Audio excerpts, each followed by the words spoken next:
ემიგრანტების საპარლამენტო არჩევნებზე ხმას საზღვარგარეთ ვეღარ მისცემენ, ოცნება საარჩევნო კოდექსის შეცვლას აპირებს. რა გეგმილი ცვლილებებით, რომლებზეც პაპუაშვილმა ისაუბრა არჩევნებში მონაწილეობის მისაღებად უცხოეთში მცხოვრები ქართველები სამშობლოში უნდა ჩამოვიდნენ.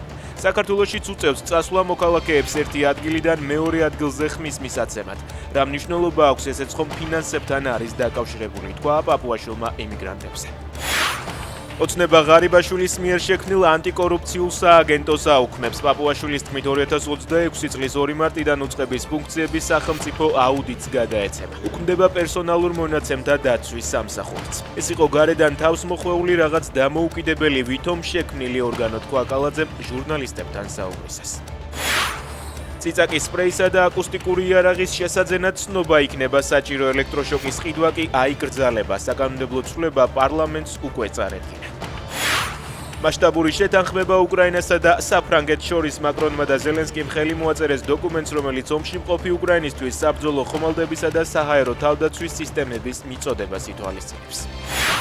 ვაფინანსებთ ქვეყანას, რომელსაც ომის მოგების შანსი არ აქვს, თქვა პუტინის მოკავშირე ორბანმა ჟურნალისტებთან. მან ევროკავშირის ლიდერები უკრაინის კონფლიქტის განზრახ გაჭიანურებაში დაადანაშაულა.